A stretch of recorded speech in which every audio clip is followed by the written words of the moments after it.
नमस्कार, फन में जन यूट्यूब चैनल में आपका स्वागत है। आज हम सोल्व करेंगे संविधान के बहुत ही महत्वपूर्ण प्रश्न जो हर परीक्षा में कहीं न कहीं आपने अवश्य देखे होंगे और इनसे संबंधित एक्स्ट्रा फैक्ट भी डालेंगे और देखते हैं पहला प्रश्न। पहला प्रश्न हमारे पास है, भारत का संविधान पाकिस्तान से लागू हुआ था। अब आपको बताना है कौन सी डेट से लागू हुआ है। तो पहला ऑप्शन हमारे पास है 15 अगस्त, नहीं 15 अगस्त नहीं, 15 अगस्त को भारत को स्वतंत्रता प्राप्त हुई थी। 26 नवंबर 1949 नहीं, इसका आंसर क्या रहेगा भाई? 26 नवंबर 49 में हमने अंगीकृत किया गया था। ठीक है, संविधान अंगीकृत की बात करेंगे तो 26 नवंबर 1949 आपने आंसर लगाना है। वो 26 नवंबर को ही संविधान दिवस मनाया जाता है। अगले ऑप्शन की बात करेंगे तो 26 जनवरी 1950 आपको दे रखा है, यही आंसर आपका राइट हो जाएगा। तो संविधान की बात कर लेते हैं। संविधान में आपको पता है 395 अनुच्छेद दे रखे हैं और भाग की बात करेंगे तो भाग 22 हैं और भाषा की बात करेंगे भाषा भी 22 है। अनुसूची की बात करेंगे तो वर्तमान में 12 अनुसूची हैं और मूल संविधान में 8 अनुसूची थी। अगला क्वेश्चन हमारे पास है, भारतीय संविधान नहीं, भारतीय नागरिकों के मूल मौलिक अधिकारों या मूल अधिकारों एक ही बात है, खाली जगह में दिए गए हैं। अब आपको बताना कहाँ दिए गए हैं। तो हमारे पास पहला जो ऑप्शन है 7वीं अनुसूची में, नहीं जी, 7वीं अनुसूची में तो शक्तियों का बंटवारा दे रखा है। इसके बाद सी ऑप्शन की बात करते हैं। सी ऑप्शन में क्या है, भाग 4 में नीति निर्देशक सिद्धांत दे रखे हैं जो आयरलैंड से लिए गए थे। ये तो भाई गलत बात है। संविधान की 9वीं अनुसूची की बात करेंगे ना जी, भूमि सुधार से है और ये प्रथम संविधान संशोधन के द्वारा जोड़ी गई थी। फर्स्ट संविधान संशोधन के द्वारा जोड़ी गई थी। तो ऑप्शन नंबर हमारा बी राइट होगा। संविधान के भाग 3, संविधान के भाग 3 की बात करते हैं तो हमारा जो संविधान का भाग 3 है वो यूएसए से लिया गया है, अर्थात यूनाइटेड स्टेट ऑफ अमेरिका के संविधान से लिया गया है। और ये विश्व का सबसे छोटा संविधान कहाँ का है? अमेरिका का संविधान है, जिसमें केवल 7 अनुच्छेद हैं। आप याद रखेंगे। अगला प्रश्न हमारे पास है, निम्नलिखित में से कौन से राष्ट्रपति लगातार 2 कार्यकाल के दौरान राष्ट्रपति पद पर बने रहे? तो आपको बताना है कौन से राष्ट्रपति हैं जो 2 बार रहे हैं। तो पहला आंसर हमारे पास हो जाएगा राधाकृष्णन जी, नहीं, ये तो उपराष्ट्रपति रहे हैं भाई 2 बार। अगले ऑप्शन की बात करते हैं डॉक्टर जाकिर हुसैन, नहीं, ये प्रथम मुस्लिम राष्ट्रपति रहे हैं और कार्यकाल के दौरान इनकी मृत्यु हुई है, ये भी प्रथम है। ओके, बीबी गिरी की बात करते हैं तो बीबी गिरी कौन है? बीबी गिरी प्रथम कार्यवाहक राष्ट्रपति बने। बीबी गिरी कौन है भाई? प्रथम कार्यवाहक राष्ट्रपति। तो आंसर हमारा सही हो जाएगा, क्या हो जाएगा भाई? Option number C, doctor Rajendra Prasad. ये लगातार 2 बार राष्ट्रपति बने हैं। उपराष्ट्रपति की बात करें तो doctor S Radhakrishnan, option number A. तो फिलहाल इस क्वेश्चन के लिए आंसर नंबर कौन सा लगेगा? सी ऑप्शन सही है। अगला प्रश्न देखते हैं। जी बिल्कुल, आपके सामने प्रश्न है, संसद के दोनों सदनों की बैठकों का सभापति कौन होता है? भाई सभापति की बात करेंगे तो यहाँ पे सबसे पहले बुलाता कौन है? तो संविधान की संयुक्त बैठक जो होती है दोनों सदनों की, राष्ट्रपति बुलाता है। कौन सा नंबर? आर्टिकल नंबर 108, 108 नंबर से बुलाता है। और इसकी अध्यक्षता कौन करेगा? लोकसभा अध्यक्ष, जो वर्तमान में कौन सी लोकसभा चल रही है? 18वीं लोकसभा के ओम बिरला कौन है भाई? आपके सभापति हैं, याद रखेंगे, है ना। तो बात कर लेते हैं प्रधानमंत्री की। प्रधानमंत्री का इसमें कोई भी रोल संयुक्त बैठक में नहीं होता है। तो अगले प्रश्न की बात करते हैं। हमारे पास अगला प्रश्न, भारत के राष्ट्रपति द्वारा लोकसभा में एंग्लो इंडियन समुदाय के कितने सदस्यों को मनोनीत किया जाता है? तो इस क्वेश्चन के देखते हैं भाई क्या आंसर रहने वाला है। यहाँ पे अगर हम बात कर लेते हैं राज्यसभा की, पहले लोकसभा पूछा है, राज्यसभा की बात करें तो राज्यसभा में रा ऐसे बनेगा भाई, तो इसको एक को आगे कर दो, दो को पीछे कर दो, रा दो की तरह बनता है। तो 12 सदस्य जो है राज्यसभा में मनोनीत किए जाएंगे, किसके द्वारा? राष्ट्रपति के द्वारा। अगर हम लोकसभा की बात करते हैं तो यहाँ पे कितने सदस्य मनोनीत किया जाएंगे? केवल 2 सदस्य मनोनीत किए जाएंगे, किसके द्वारा? राष्ट्रपति के द्वारा। ये बात आपको ध्यान रखनी है। अगले प्रश्न की बात करते हैं। अगला प्रश्न हमारे पास है, संविधान की संकल्पना का उद्भव सबसे पहले कहाँ हुआ? कुल मिला के ये क्वेश्चन पूछना चाह रहा है सबसे पहले संविधान कहाँ बना। तो संविधान की बात करते हैं, सबसे पहले संविधान बना भाई यूएसए में, यूनाइटेड स्टेट ऑफ अमेरिका, जहाँ से हमने लिए हैं भाई मूल अधिकार। मूल अधिकार की बात करते हैं तो 12 से लेकर आपके कहाँ तक? 35 अनुच्छेद तक दिए गए हैं। तो ब्रिटेन की बात करते हैं, ब्रिटेन का संविधान लिखित है और यहाँ से हमने संसदीय व्यवस्था को लिया है ना। और यूएसए की बात कर लेते हैं तो यहाँ पे हमें उपराष्ट्रपति का पद जो है कहाँ से लिया है? यूएसए से लिया है। और आपने महाभियोग की प्रक्रिया आर्टिकल नंबर 61, ये भी कहाँ से ली है आपने? ये भी आपने यूएसए के संविधान से ली है। तो ऑप्शन क्या हो जाएगा? ऑप्शन नंबर आपका हो जाएगा भाई सी। ऑप्शन नंबर सी सही है। और इसकी बात करते हैं, ऑप्शन नंबर इसमें 2 सही था। तो अगली बात करते हैं, अगला क्वेश्चन आपके पास है। अगला प्रश्न आपके पास है, संविधान सभा के अस्थायी अध्यक्ष बताओ कौन है भाई? अस्थायी अध्यक्ष की बात करते हैं तो आपको आंसर लगाना है भाई, अस्थायी की बात करते हैं सच्चिदानंद सिन्हा को आंसर लगाना है आपने। अगर बात करते हैं स्थायी की बात करते हैं तो डॉक्टर राजेंद्र प्रसाद आंसर होगा। ध्यान रखना भाई, स्थायी और अस्थायी। ओके। तो डॉक्टर भीमराव अम्बेडकर की बात कर लेते हैं, तो उन्होंने जो है प्रारूप समिति या मसूदा समिति का निर्माण किया था, भाई याद रखेंगे, है ना। प्रारूप समिति या मसूदा समिति को किसने बनाया था? डॉक्टर भीमराव अम्बेडकर जी ने बनाया था, जिसमें 7 सदस्यीय समिति थी। ओके, बहुत ही इंपॉर्टेंट समिति है, आपको ध्यान रखना है इसके बारे में। नेहरू जी की बात करते हैं, इनको भाई पीएम बनाया गया था पहला, सही है। प्रथम पीएम कौन है भाई? पीटी नेहरू जी। ओके, अगला प्रश्न देखते हैं भाई हमारे पास है। अगला प्रश्न हमारे पास है, वित्त आयोग के अध्यक्ष की नियुक्ति कौन करता है? भाई जितनी नियुक्तियां होती हैं अधिकतर राष्ट्रपति के द्वारा की जाती हैं, तो यहाँ पे हमारा आंसर हो जाएगा भाई राष्ट्रपति। राष्ट्रपति के द्वारा नियुक्ति की जाएगी, किसके? वित्त आयोग के अध्यक्ष की। तो यहाँ पे किसकी सलाह पे की जाएगी भाई? मंत्रिपरिषद की सलाह पर की जाएगी, ना कि प्रधानमंत्री की। तो आंसर आप लगाना, अगर सलाह पूछी जाए तो मंत्रिपरिषद की होगी।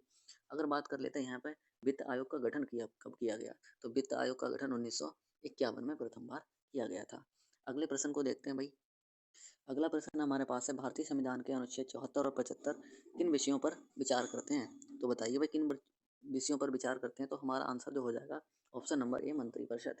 तो मंत्रिपरिषद के बारे में आर्टिकल नंबर 74 और 75 बताता है। आर्टिकल नंबर 72 की बात कर लेते हैं, तो राष्ट्रपति के समाधान शक्ति के बारे में बताता है। समाधान शक्ति किसमें? आर्टिकल नंबर 72 में। 74 की बात करेंगे, 74 और 75 की मंत्रिपरिषद के बारे में बताता है। लोकसभा की बात करते हैं, तो मैंने अभी आपको बताया था लोकसभा अध्यक्ष क्या करते हैं भाई?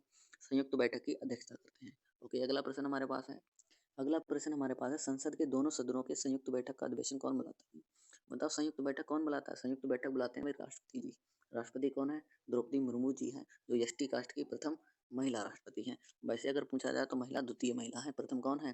प्रतिभा देवी सिंह पाटिल, जो 12वें नंबर की राष्ट्रपति हैं। चलो आगे की बात कर लेते हैं। यहाँ पर संयुक्त बैठक कौन बुलाता है भाई? राष्ट्रपति। कौन से आर्टिकल नंबर? आर्टिकल नंबर आपका है 108। ओके, अध्यक्षता कौन करेगा? लोकसभा अध्यक्ष करेंगे जी। ओके, अगला प्रश्न हमारे पास लीजिए भाई, कितना बढ़िया प्रश्न आया। भारतीय संविधान के मतदान की आयु 21 वर्ष से घटाकर 18 वर्ष कर दी है, बताइए कौन सी ईयर में? तो आपको आंसर लगाना है भाई 1989 लगाना है। 1989 में ही उत्तर प्रदेश में उर्दू को क्या बनाया गया था?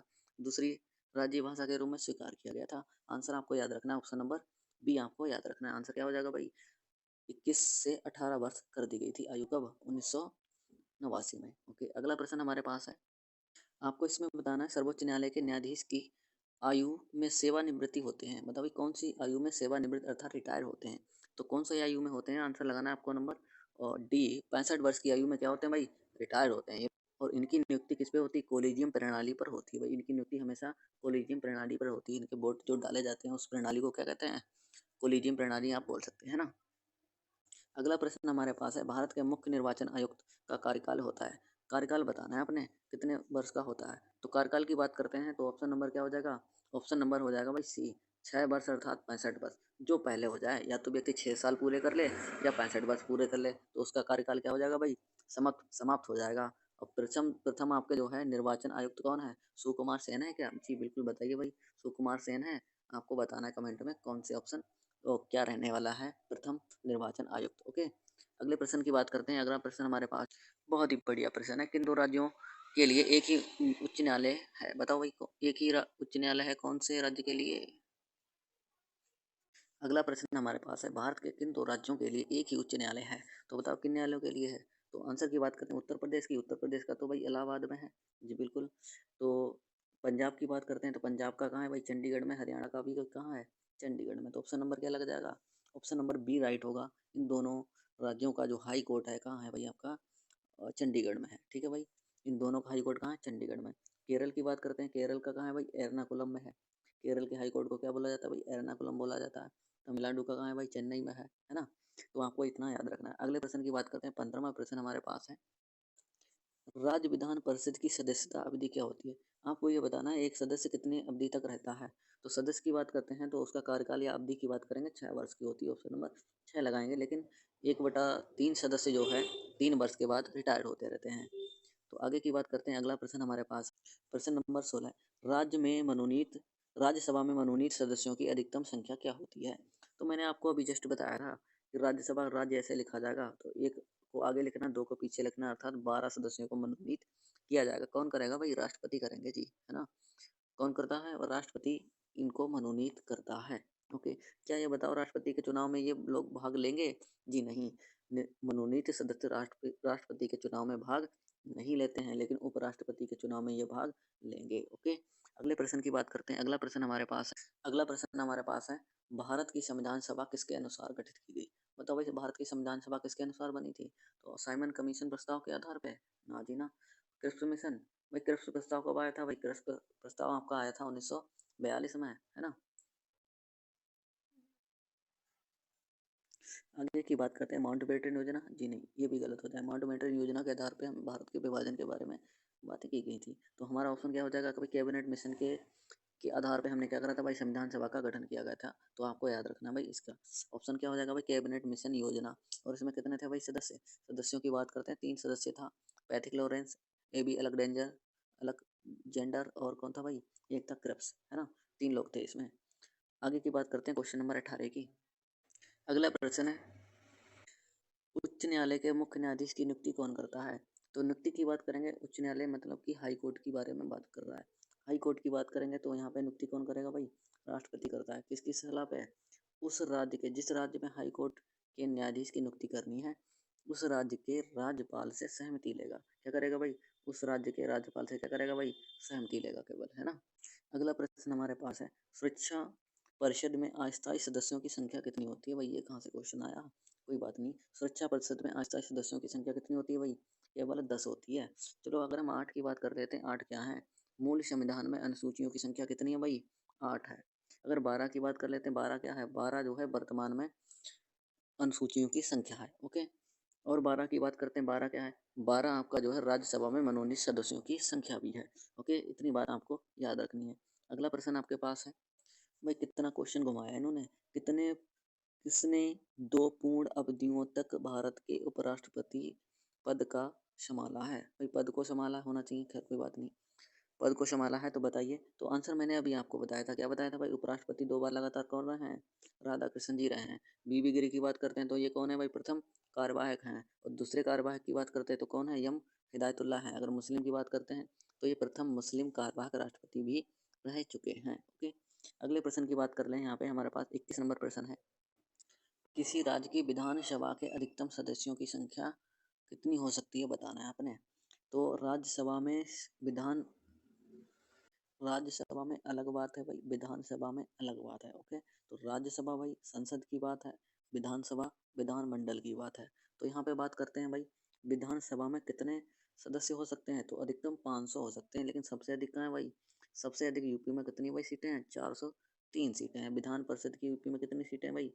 विधान परिषद की बात करते हैं तो 100 सीटें भाई उत्तर प्रदेश में सबसे अधिक सीटों के मामले में। और जनसंख्या की दृष्टि से यूपी भाई पहले नंबर पे है। बिल्कुल पहला नंबर मार दिया भाई।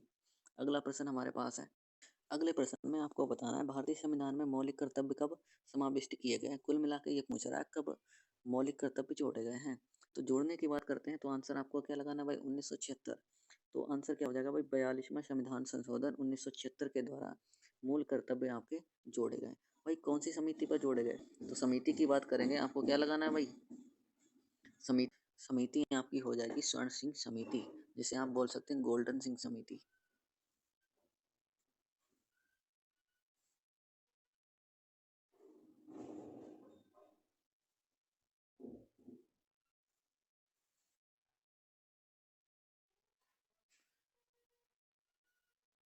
मूल कर्तव्यों की बात करते हैं। मूल कर्तव्यों की संख्या कितनी है भाई? मूल कर्तव्यों की संख्या वर्तमान में भाई कितनी है? 11 मूल कर्तव्य आपके हैं, आपको ध्यान रखना है भाई। ओके। मूल संविधान में कितने मूल कर्तव्य हैं बताओ भाई? मूल संविधान में 0 मूल कर्तव्य हैं भाई। जोड़े हैं ना, तो इसका मतलब मूल संविधान में 0 रहे होंगे। सीधी सी बात है, आपको ध्यान रखना। क्वेश्चन कभी कभी आपको फंसा सकता है। तो अगले प्रश्न की बात करेंगे भाई हमारे पास। अगला प्रश्न है, भारतीय संविधान की 8वीं अनुसूची में निम्नोक्त भाषाओं में कौन सी भाषा निर्दिष्ट है? आपको बताना है विनिर्दिष्ट है। तो नहीं है, सॉरी नहीं बतानी है आपने, कौन सी नहीं है। तो बताओ भाई 8वीं अनुसूची में कितनी भाषा है? 8वीं अनुसूची में 22 भाषा है। 22 भाषाओं की बात करते हैं तो मूल में कितनी थी भाई? मूल संविधान में कितनी भाषाएं थी? मूल संविधान में केवल 14 भाषाएं थी। तो कौन सी नहीं थी या कौन सी नहीं है? तो अंग्रेजी की बात करते हैं, हमारे संविधान में अंग्रेजी भाषा नहीं है। लेकिन एक बात आपको याद रखनी है, क्या भाई? मूल संविधान अंग्रेजी में लिखा गया है। और किसने लिखा है भाई? प्रेम बिहारी नारायण रायजादा ने लिखा हुआ है। तो हमारे संविधान में अंग्रेजी भाषा शामिल नहीं है, और लेकिन संविधान अंग्रेजी भाषा में ही लिखा गया है। इतनी बात आपको याद रखनी है। अगला प्रश्न हमारे पास है, लोकसभा का अध्यक्ष त्याग पत्र देना चाहे तो वह अपना त्यागपत्र निम्नलिखित में से किसको संबोधित करेगा, मतलब किसको संबोधित करके देगा, ये आपको बताना है। तो हम बात करते हैं भाई, किसकी बात हो रही है यहाँ पे? लोकसभा अध्यक्ष की बात हो रही है। लोकसभा अध्यक्ष अपना त्यागपत्र उपाध्यक्ष को देता है, और उपाध्यक्ष किसको देगा भाई? लोकसभा अध्यक्ष को अपना त्यागपत्र देता है। इतनी बातें आपको ध्यान रखनी है। अगर राष्ट्रपति की बात करें, राष्ट्रपति अपना त्यागपत्र किसको देगा भाई? राष्ट्रपति अपना त्यागपत्र उपराष्ट्रपति को देगा, है ना? और उपराष्ट्रपति अपना त्यागपत्र किसको देगा? राष्ट्रपति को देगा। क्या ये बात सही है? आपको बिल्कुल बताना, कमेंट में बताना क्या ये बात मैंने सही बोली है या नहीं बोली है। अगले प्रश्न की बात करते हैं। 25 नंबर आपके पास है। निम्नलिखित देश कौन सा संयुक्त राष्ट्र संघ की सुरक्षा परिषद के स्थायी सदस्यों का है? तो आपको बताना भाई कौन सा ग्रुप है। तो ऑप्शन नंबर क्या लगाएंगे भाई? ऑप्शन नंबर बी आपको लगाना है। यूएसए, रूस, यूके, फ्रांस और चीन, ये क्या भाई सुरक्षा परिषद के स्थायी सदस्य के रूप में कार्य करते हैं। इतना आपको याद रखना है।